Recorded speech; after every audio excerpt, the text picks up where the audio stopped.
ये ब्रह्मांड बहुत बड़ा और रहस्यमयी है, भरा पड़ा है अजूबों से और सवालों से जो हमारी सोच से भी परे हैं। हमारे दिमाग सितारों के बारे में ही नहीं बल्कि शुरुआत के बारे में सोचते रहते हैं। बिग बैंग से पहले क्या था? अगर समय की शुरुआत ही बिग बैंग से हुई तो पहले का कोई मतलब ही क्या है? हमारे दिमाग उस हकीकत को समझने में दिक्कत महसूस करते हैं जहां कोई शुरुआत ही ना हो। क्या कोई अनंत शून्य था, कोई दूसरा ब्रह्मांड, या कुछ ऐसा जो हमारी समझ से बाहर है? ब्रह्मांड की उत्पत्ति को समझने की कोशिश हमारी मान्यताओं को चुनौती देती है और हमारे क्यूरियोसिटी को बढ़ाती है। चलो कॉस्मिक क्लॉक को पीछे ले जाते हैं, हमारे ब्रह्मांड के जन्म तक, बिग बैंग।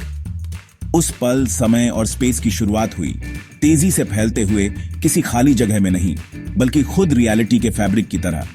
ऊर्जा मैटर में बदल गई, एटम्स के बिल्डिंग ब्लॉक्स बनाते हुए। ग्रेविटी ने इन्हें गैस के बादलों में ढाला, पहले सितारों को जलाया और जीवन के एलिमेंट्स बनाए। बिग बैंग हमारे ब्रह्मांड की कहानी की शुरुआत है, जो कॉस्मिक माइक्रोवेव बैकग्राउंड में लिखी है, वो आफ्टर ग्लो जो आज भी दिखाई देती है। फिर भी जैसे जैसे हम करीब से देखते हैं, हमारे थ्योरीज सिंगुलैरिटी के किनारे पर लड़खड़ा जाते हैं। आगे जाने के लिए हमें ब्रह्मांड के सबसे गहरे रहस्यों को खोलने के लिए नए फिजिक्स की जरूरत है। सदियों से न्यूटन के नियमों ने एक प्रिडिक्टेबल ब्रह्मांड की तस्वीर दिखाई, लेकिन एटॉमिक स्केल पर क्वांटम मैकेनिक्स ने प्रोबेबिलिटीज की दुनिया दिखाई, निश्चितताओं की नहीं। यहां पार्टिकल्स वेव्स की तरह बिहेव करते हैं और ऑब्जर्वेशन खुद रियलिटी को बदल देती है। अगर क्लासिकल रूल्स क्वांटम लेवल पर टूट जाते हैं तो क्या हम उन्हें बिग बैंग पर अप्लाई कर सकते हैं? क्वांटम वर्ल्ड में हमारे ब्रह्मांड की उत्पत्ति की हो सकती है। सबसे खाली जगह की कल्पना करो, एक वैक्यूम। क्वांटम मैकेनिक्स में ये कुछ भी नहीं भी क्षणिक ऊर्जा और वर्चुअल पार्टिकल्स से भरा होता है।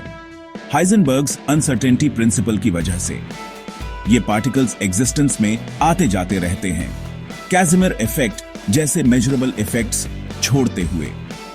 ऐसे क्वांटम फ्लक्चुएशंस बताते हैं कि कुछ भी नहीं भी संभावनाओं से भरा है। क्या एक पावरफुल फ्लक्चुएशन ने हमारे ब्रह्मांड के जन्म की शुरुआत की होगी? इसका जवाब शून्य से आने वाली इन आवाजों में हो सकता है। यह विचार कि हमारा ब्रह्मांड एक क्वांटम फ्लक्चुएशन से बना है, दिमाग घुमा देने वाला है, लेकिन क्वांटम मैकेनिक्स के साथ फिट बैठता है। इससे मल्टीवर्स का कॉन्सेप्ट आता है, अनगिनत ब्रह्मांडों का एक कॉस्मिक लैंडस्केप, हर एक अपने नियमों के साथ। कुछ थ्योरीज में यूनिवर्सेस इटर्नल इन्फ्लेशन के थ्रू एग्जिस्टेंस में आते हैं, जैसे उबलते पानी में बबल्स। हमारे ब्रह्मांड के फाइन ट्यून प्रॉपर्टीज बस वो हो सकते हैं जो हमें एग्जिस्ट करने देते हैं।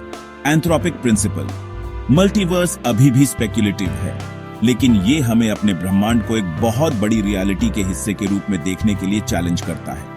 यह हमारी कल्पना की सीमाओं को आगे बढ़ाता है। समय की शुरुआत का विचार ही बहुत कंफ्यूजिंग है। इसे एड्रेस करने के लिए हॉकिंग और हार्टले ने नो बाउंड्री प्रपोजल दिया। ब्रह्मांड का कोई किनारा नहीं है, एक गोले की सरफेस की तरह। पृथ्वी के चारों ओर घूमने की कल्पना करो, आप कभी किसी किनारे तक नहीं पहुंचते। इस मॉडल में समय और स्पेस फिनाइट हैं, लेकिन बिना किसी स्टार्टिंग पॉइंट के। ब्रह्मांड बस एग्जिस्ट्स करता है, उसे किसी प्रायर कॉज की जरूरत नहीं है। हालांकि एलिगेंट है, इस आइडिया को टेस्ट करना मुश्किल है, क्योंकि इसके लिए ब्रह्मांड को सबसे छोटे स्केल्स पर प्रोब करना होगा। फिर भी यह बिग बैंग के पहले के सवाल को दरकिनार करने का एक रैडिकल तरीका प्रदान करता है। नो बाउंड्री प्रपोजल अकेला थ्योरी नहीं है। लूप क्वांटम कॉस्मोलॉजी कहता है कि स्पेस और टाइम छोटे छोटे लूप से बने हैं, जिससे स्पेस टाइम सबसे छोटे स्केल्स पर ग्रैन्युलर हो जाता है। यह ग्रैन्युलैरिटी एक ट्रू सिंगुलैरिटी को रोक सकती है, जिससे ब्रह्मांड एक पॉइंट तक क्रंच होने के बजाय बाउंस करता है। बिग बाउंस थ्योरी एक्सपेंशन और कॉन्ट्रैक्शन के एंडलेस साइकिल्स की कल्पना करता है। हर साइकिल कॉस्मिक माइक्रोवेव बैकग्राउंड में सबटल इम्प्रिंट्स छोड़ सकता है, हालांकि अभी तक अनप्रूवन है। ये आइडियाज इशारा करते हैं कि हमारा ब्रह्मांड एक इटर्नल स्टोरी का बस एक चैप्टर हो सकता है।